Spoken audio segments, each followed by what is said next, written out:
Good morning class 10th students. इससे पहले वाले वीडियो में हमने हाइड्रोकार्बन के बारे में and versatile nature of carbon के बारे में डिस्कस किया है, जिस पर क्वेश्चंस या तो पूरे एक complete question versatile nature of carbon पर बनाया जा सकता है या उसमें catenation property, multiple bond formation, tetravalency, इन सब पर क्वेश्चन बनते हैं। अब आज वाले वीडियो में हम इस वीडियो में क्लासिफिकेशन ऑफ ऑर्गेनिक कंपाउंड और इसके अगले वाले टॉपिक को हम डिस्कस करेंगे। तो सबसे पहले देखा जाए ऑर्गेनिक कंपाउंड को, एक छोटा सा आपको चार्ट दिख रहा है जहाँ पर हम ऑर्गेनिक कंपाउंड को क्लासिफाई करने के लिए, अभी मैं इसके स्ट्रक्चर वाइज में आपको समझा भी रहा हूँ।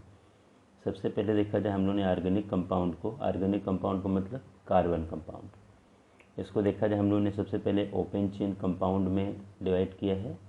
ओपन चेन का मतलब सिंपली ये है कि कार्बन कार्बन के साथ जुड़ करके एक चेन का फॉर्मेशन करेगा। वहाँ पर ब्रांचिंग भी हो सकती है लेकिन एक रिंग जैसी सिचुएशन क्रिएट नहीं होगी, तो वो ओपन चेन कंपाउंड है। अभी आपने जो हम लोगों ने हाइड्रोकार्बन में एल्केन, एल्कीन, एल्काइन का की जो स्टडी की है वो सब ओपन चेन कंपाउंड में कंसिडर होंगे। इसके आगे देखा जाए क्लोज चेन कंपाउंड, आपको देखने से लग रहा है कि कार्बन कार्बन के साथ मिल करके एक रिंग जैसा फॉर्मेशन स्पेशली करेगा, तो उसको हम क्लोज चेन कंपाउंड के सीरीज़ में ले जाएंगे। अब क्लोज चेन कंपाउंड को भी देखा जाए दो पार्ट में डिवाइड हमने किया है। यहाँ पर इसमें आगे हम चाहें तो क्लोज चेन कंपाउंड में एक हमारा होमोसाइक्लिक हो जाता है, एक हेट्रोसाइक्लिक हो जाता है, लेकिन इतना अगर कहीं ज़रूरत पड़ेगी तो मैं डिस्कस करूँगा, अदरवाइज़ इतनी कोई नीड नहीं है। और अगर हम क्लोज चेन कंपाउंड को देखें तो एक तो एलिसाइक्लिक कंपाउंड और एक एरोमेटिक कंपाउंड। यहाँ पर भी रिंग जैसी स्ट्रक्चर बनेगी और यहाँ पर भी रिंग जैसी स्ट्रक्चर बनेगी, लेकिन एरोमेटिक का अलग कॉन्सेप्ट बन जाता है रिंग के फॉर्म में, अल्टरनेट ऑर्डर में डबल सिंगल बॉन्ड, और यहाँ पर ऐसा कोई अरेंजमेंट नहीं होता है। तो एक छोटा सा ये क्लासिफिकेशन का डिस्कशन है, बहुत ज़्यादा इसमें हम डिटेल डिस्कशन की तरफ नहीं जाएंगे, फिर भी आप लोगों को थोड़ा सा डिस्कस मैं कर रहा हूँ। अब कुछ कंपाउंड के स्ट्रक्चर बना के मैं आपको बता रहा हूँ कि ये ओपन चेन है, ये एलिसाइक्लिक है और ये एरोमेटिक है। ऐसा मैं स्ट्रक्चर बना के आपको दिखा रहा हूँ, आप उसको ध्यान से देखिएगा। अब जैसे देख लीजिए, जब कोई हम एक स्ट्रक्चर बनाना चाहेंगे, जैसे मान लो कार्बन के साथ ऐसे देखो इस तरह से अगर ये रिंग बना रहा है तो ओपन चेन कंपाउंड में आएगा। यहाँ पर देखा जाए अगर ये ब्रांच ऐसे बन गई, यहाँ दूसरे कार्बन भी अगर लग गए तो भी ये ओपन चेन में ही कंसिडर होगा। अगर हम और स्ट्रक्चर लेना चाहेंगे, जैसे मान लो कि ये ऐसे कार्बन बना दूँ, यहाँ डबल बॉन्ड दिखा दूँ, यहाँ पर हम साइड चेन लगा दें, तो भी ये ओपन चेन में ही कंसिडर होगा, ये क्लोज चेन का पार्ट नहीं होगा। अगर ट्रिपल बॉन्ड वाला प्रोडक्ट ले लिया जाए, सपोज़ कर लीजिए ऐसे हम ट्रिपल बॉन्ड दिखा दें, यहाँ पर एक दो कार्बन और लगा दें, तो इस केस में भी देखा जाए ये ओपन चेन कंपाउंड ही होगा, ये क्लोज चेन नहीं है। तो हमारे कहने का मतलब क्या है कि ओपन चेन में कार्बन कार्बन के साथ मिल करके एकदम से कह सकते हो कि चेन बनाएगा, ब्रांच भी डेवलप हो सकती हैं, लेकिन रिंग का फॉर्मेशन नहीं होगा। लेकिन अगर कार्बन कार्बन के साथ मिल करके ऐसे देखा जाए, ऐसे रिंग बना दे, यहाँ पर देखो 3 के 3 कार्बन मिल करके पूरी एक रिंग छोटी सी बना गए। ऐसे मान लो अगर हम 4 कार्बन ऐसे लगा दें और ये आपस में रिंग बना दें, तो ऐसे केस में ये क्लोज चेन में आएगा और एलिसाइक्लिक का पार्ट होगा। इसमें देखा जाए और भी कार्बन आ सकते हैं, ऐसे देखा जाए यूँ भी हम स्ट्रक्चर ले सकते हैं, ये सब एलिसाइक्लिक के पार्ट हैं। अगर इनके बीच में कहीं डबल बॉन्ड या ट्रिपल बॉन्ड तो पॉसिबल ही नहीं, कहीं अगर डबल बॉन्ड तक भी आ सकते हैं इनके बीच में, तो उस केस में भी एलिसाइक्लिक के ही ये पार्ट कंसिडर होंगे। लेकिन अगर इसमें ये सिचुएशन अप्लाई कर दिया जाए, ये वाली कंडीशन, 6 कार्बन हम ले लें और अल्टरनेट ऑर्डर में ऐसे डबल बॉन्ड दिखा दें, देखिए double bond single bond, double bond single bond, double bond single bond, ये जो सिचुएशन है ये एरोमेटिक कंपाउंड की है। ये फर्स्ट एरोमेटिक मेंबर है और इसी से पूरे एरोमेटिक कंपाउंड बनते हैं। मतलब इसमें रिंग कार्ब होगी और रिंग में अल्टरनेट ऑर्डर में डबल और सिंगल बॉन्ड रहेगा। ये एरोमेटिक प्रोडक्ट है और एरोमेटिक प्रोडक्ट को एरोमा का मतलब ही स्मेल से है, ये एक पर्टिकुलर स्मेल देते हैं। घर में जो फिनाइल हम लोग यूज़ करते हैं वो एक एरोमेटिक कंपाउंड है, उसकी पर्टिकुलर स्मेल से हर कोई परिचित है। या अपनी कभी हॉस्पिटल में अगर कभी आप लोग गए होंगे तो वहाँ पर भी जो स्मेल हल्की हल्की आती है वो फिनॉल की स्मेल होती है, वो एक एरोमेटिक कंपाउंड है। और उसका स्ट्रक्चर अगर हम लोग देखें तो इसका स्ट्रक्चर देखो ऐसे स्पेशली बनेगा, ऐसे हम लोग बॉन्ड सिंपली दिखाते हैं और यहाँ पर देखो OH लगा होता है, ये फिनॉल का स्ट्रक्चर है। तो बहुत कुछ इसमें डिस्कस किया जा सकता है, लेकिन आप लोगों को थोड़ा सा समझाने के लिए मैं स्मॉल डिस्कशन की तरफ मूव कर रहा हूँ। अब इसके आगे वाले पॉइंट की तरफ मैं बढ़ना चाहूँगा, थोड़ा आप लोग ध्यान से इसको देखना। बड़ा इम्पोर्टेंट पॉइंट, एक छोटा सा वर्ड है आइसोमेरिज्म। अब ये आइसोमेरिज्म है क्या? सिंपली देखा जाए बहुत एक कॉमन चीज़ है। ऑर्गेनिक कंपाउंड या जितने कोवेलेंट कंपाउंड हैं वही इसको रिप्रेजेंट कर सकते हैं, बाकी आयनिक कंपाउंड आइसोमेरिज्म शो नहीं कर सकते, क्योंकि इसके लिए डायरेक्शनल नेचर होना चाहिए और आयनिक कंपाउंड डायरेक्शनल नेचर नहीं दिखाते। इसलिए केवल covalent compound specially organic compound में इसमें बहुत से केसेस, बहुत से चांसेस बनते हैं। तो इसमें क्या हम लोग लिया, देखो 2 और more compounds having the same molecular formula. अगर मान लो 2 कंपाउंड या 2 से ज़्यादा ऐसे कंपाउंड हैं जिनका मॉलिक्यूलर फार्मूला तो सेम है, मॉलिक्यूल का फार्मूला सेम है, but different structural arrangement in there molecule, लेकिन उनके मॉलिक्यूल में एटम का अरेंजमेंट अलग अलग है, इससे उनका क्या होगा, अलग अलग स्ट्रक्चर क्रिएट होगा। तो ऐसे जो अलग अलग फॉर्म हमें मिलेंगे इन्हीं को हम स्ट्रक्चरल आइसोमर्स का नाम देते हैं। और ये जो फिनोमेना आपके सामने है यही आइसोमेरिज्म है। फिर एक बार डेफिनेशन को देखिए, 2 और more compounds having the same molecular formula but different structural arrangement in their molecules are called structural isomers. This phenomena is known as isomerism. इस फिनोमेना को हम आइसोमेरिज्म का नाम देते हैं। जैसे आपके सामने मैंने एक फार्मूला लिया, मॉलिक्यूलर फार्मूला C4H10। अगर आप इसको ध्यान से देखिए, इसका एक स्ट्रक्चर हम आपके सामने ये दिखा सकते हैं, देखो CH3 CH2 एंड CH3। अब आप इसमें देखो 1 2 3 4 कार्बन हैं एंड 3 4 5 6 7 8 9 10 हाइड्रोजन है। तो C4H10 ये इसका मॉलिक्यूलर फार्मूला है। और ये देखा जाए स्ट्रक्चर आपके सामने है, ये स्ट्रक्चरल फार्मूला है। अब इसमें एक स्ट्रक्चर देखो हम और भी इसका बना सकते हैं, कैसे? देखिए CH3 CH3 और एक कार्बन देखो यहाँ पर हम ब्रांच जैसा बना दें। अभी भी इसमें देखा जाए 1 2 3 4 C4 और एक जगह देखा जाए 3 4 5 6 7 8 9 10, ये सिचुएशन है। तो ये दोनों जो हमारे सामने स्ट्रक्चर बने हैं इनका देखा जाए मॉलिक्यूलर फार्मूला तो सेम है, लेकिन ये स्ट्रक्चर अलग और ये स्ट्रक्चर अलग।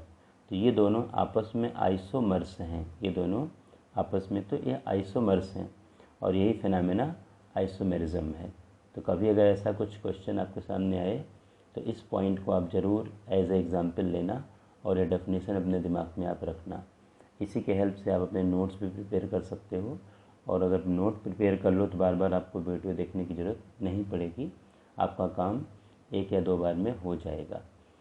C5H12 पर आना चाहूँगा। देखो इसमें पहला स्ट्रक्चर तुम्हारे सामने यही आ जाएगा, CH3 CH2 एंड CH3। देखिए 1 2 3 4 5 C5 बन गया और H3 4 5 6 7 8 9 10 11 12, देखिए H12। ये अब तो मॉलिक्यूलर फार्मूला है और ये देखो एक स्ट्रक्चर हमने बनाया है, स्ट्रक्चरल फार्मूला है।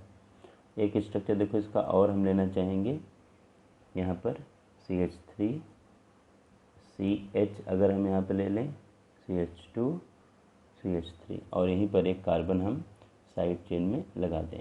एक चीज़ ध्यान में रखिएगा, कार्बन की वैलेंसी हर जगह 4 है, तो कार्बन की जितनी वैलेंसी पूरी होगी उसको छोड़ करके बाकी वैलेंसी हाइड्रोजन से पूरा करें, क्योंकि हाइड्रोजन की वैलेंसी 1 होती है। तो यहाँ पर देखो 1 2 3 4 5 5 कार्बन हमारे सामने आ गए और 3 4 5 6 7 8 9 10 11 12 हाइड्रोजन आ गए। तो C5H12 से एक फार्मूला देखो हम भी बना सकते हैं। इसी तरह से एक फार्मूला और बनाया जा सकता है, तीसरा नंबर और हम यहाँ पर आपको लेके दिखा रहे हैं। देखो 1 2 3 कार्बन मैंने लिया, इसको थोड़ा देखना हम कैसे ये वैलेंसी पूरा कर रहे हैं। ये देखो 2 साइड में मैंने कार्बन लगा दिए। अब इस कार्बन के देखो केवल एक वैलेंसी यहाँ पर सेटिस्फाई है, बाकी इस कार्बन की 4 वैलेंसी होनी चाहिए, तो 3 और चाहिए इसको, तो 3 हाइड्रोजन इसको दे दो CH3। वही कंडीशन इस कार्बन के लिए है, वही कंडीशन इस कार्बन के लिए है, वही सेम कंडीशन इसके लिए है। बीच वाला कार्बन 1 2 3 4 4 वैलेंसी पूरी है, इसलिए इसको कोई हाइड्रोजन और एक्स्ट्रा देने की ज़रूरत नहीं है। तो अब इस केस में देखा, इसमें भी 1 2 3 4 5 C5 है और H12 है। देखो 3 3 3 3 ऐड कर लोगे 12 आ जाएगा। तो C5H12 से 3 आइसोमर्स बनाए जा सकते हैं, एक तो ये वाला, दूसरा, तीसरा। ये तीनों आपस में आइसोमर्स हैं और ये फेनोमेना आइसोमेरिज्म है। आप थोड़ा अच्छी तरह से इसको समझना, बड़े काम के टॉपिक हैं ये सब, और आप अगर अच्छी तरह समझ जाओगे तो फिर आगे दिक्कतें नहीं आएंगी। अब इसके आगे देखा जाए रिप्रेजेंटेशन ऑफ ऑर्गेनिक कंपाउंड। ये भी एक सिंपल सा एक कॉन्सेप्ट है, बड़े काम का है। इसमें हम लोग कुछ चीज़ें तो पहले से भी जानते हैं, केवल स्पेसिफिक नेम से हम उसको फिर से रिलेट करेंगे। The organic compound are represented in different ways. Organic compound को हम कई तरीके से रिप्रेजेंट कर सकते हैं। सबसे पहले देखो मॉलिक्यूलर फार्मूला, जैसा कि आप सबके सामने ही क्लियर है। अगर मान लीजिए कि हम मॉलिक्यूलर फार्मूला की बात करें, मान लो कि हम C3 और H8 ले लेते हैं। ये देखा जाए 3 कार्बन का एक एल्केन है, ये इसका मॉलिक्यूलर फार्मूला है। अगला देखा जाए second number electron dot structure है। अब इलेक्ट्रॉन डॉट स्ट्रक्चर बनाने के लिए देखा जाए हम लोग क्या करते हैं, कार्बन लिया और कार्बन के पास 4 इलेक्ट्रॉन्स, दूसरा कार्बन, इसके पास भी देखा जाए 4 इलेक्ट्रॉन्स, तीसरा कार्बन, इसके पास भी 4 इलेक्ट्रॉन्स। मैं थोड़ा सा अलग अलग साइन से इलेक्ट्रॉन दिखा रहा हूँ जिससे क्लियर हो जाए। हर कार्बन के पास 4 इलेक्ट्रॉन्स हैं और कार्बन को अपना ऑक्टेट पूरा करना है। हाइड्रोजन इसके पास है, तो इस कार्बन ने इस कार्बन के साथ 1 इलेक्ट्रॉन की शेयरिंग कर ली, बाकी इसके 3 इलेक्ट्रॉन देखो हाइड्रोजन के साथ शेयर होंगे ऐसे। तो हाइड्रोजन का देखिए डुप्लेट पूरा हो गया, जैसा आप पहले से ही जानते हो। ये हाइड्रोजन का देखिए डुप्लेट पूरा हो गया, और कार्बन का ये देखिए ऑक्टेट पूरा हो गया। कार्बन के देखिए ये पूरा 2 2 2 2 ऑक्टेट पूरा हो गया। वही कंडीशन इस कार्बन के साथ करिए, इस कार्बन को भी एक हाइड्रोजन दे दिया जाए। अब हाइड्रोजन का डुप्लेट पूरा हो गया। एक हाइड्रोजन देखो यहाँ पर हम इसके साथ अटैच करा दे रहे हैं, हाइड्रोजन का डुप्लेट पूरा हो गया। और इस कार्बन ने यहाँ पर एक एक इलेक्ट्रॉन इस कार्बन शेयर किया है, बाकी एक इधर शेयर किया है और हाइड्रोजन से इधर शेयर किया है। अब ज़रा इसकी सर्किल को देखिए ध्यान से, ये इसका ऑक्टेट पूरा हो गया बीच वाले कार्बन का। इस कार्बन पर आ जाइए, तो हाइड्रोजन के साथ एक इलेक्ट्रॉन की शेयरिंग करा दो, दूसरे हाइड्रोजन के साथ एक इलेक्ट्रॉन की शेयरिंग करा दो, तीसरे हाइड्रोजन का एक इलेक्ट्रॉन की शेयरिंग करा दो। तो हाइड्रोजन का देखिए डुप्लेट पूरा हो गया। और इस कार्बन को ज़रा चेक करो, ये देखो इसका ऑक्टेट पूरा हो गया। ये जो हमारे सामने स्ट्रक्चर है C3H8 का, देखो 1 2 3 कार्बन है और H8 है, 1 2 3 4 5 6 7 8 कार्बन है। हाइड्रोजन की डुप्लेट पूरे हो गए और ऑक्सीजन का ऑक्टेट पूरा हो गया। तो ये जो हमारे सामने स्ट्रक्चर है, यही हमारा इलेक्ट्रॉन डॉट स्ट्रक्चर है, जो कि कई बार इससे पहले भी आप बना चुके हो, और कुछ स्ट्रक्चर हम लोग यहाँ पर भी दिखा रहे हैं समझाने के हिसाब से। तो ये तो मॉलिक्यूलर फार्मूला है इसी का, और ये इलेक्ट्रॉन डॉट स्ट्रक्चर है। स्ट्रक्चरल फार्मूले में हम क्या करते हैं कि स्ट्रक्चर दिखाते हैं, केवल बॉन्ड को लाइन से दिखा देते हैं, इलेक्ट्रॉन रिप्रेजेंट नहीं करते। जैसे देखा जाए, इसी को थोड़ा सा मैं यहाँ लेकर के आपको समझा दूँ। देखो 1 कार्बन 2 कार्बन 3 कार्बन, जैसा यहाँ बना है। इस कार्बन से एक हाइड्रोजन जोड़ दिया, इसके साथ एक जोड़ दिया, इसके साथ एक जोड़ दिया, जो कि यहाँ पर हमने अटैच करा रखा है। और इसके साथ एक हाइड्रोजन, इसके साथ एक हाइड्रोजन, इसके साथ एक हाइड्रोजन, इधर भी एक हाइड्रोजन, इधर भी एक हाइड्रोजन। अब ये जो सामने स्ट्रक्चर है, ये स्ट्रक्चर अपना स्ट्रक्चरल फार्मूला होता है, क्योंकि ये तो मॉलिक्यूलर फार्मूला है जिसमें हमने एक तरह से कार्बन और हाइड्रोजन के नंबर को एक साथ रिप्रेजेंट कर दिया।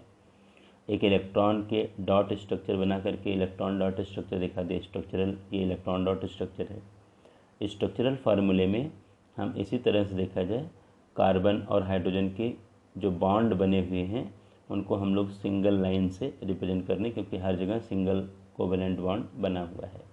डबल या ट्रिपल कहीं अगर होगा तो वहाँ डबल लाइन या ट्रिपल लाइन को भी हम रिप्रेजेंट करेंगे।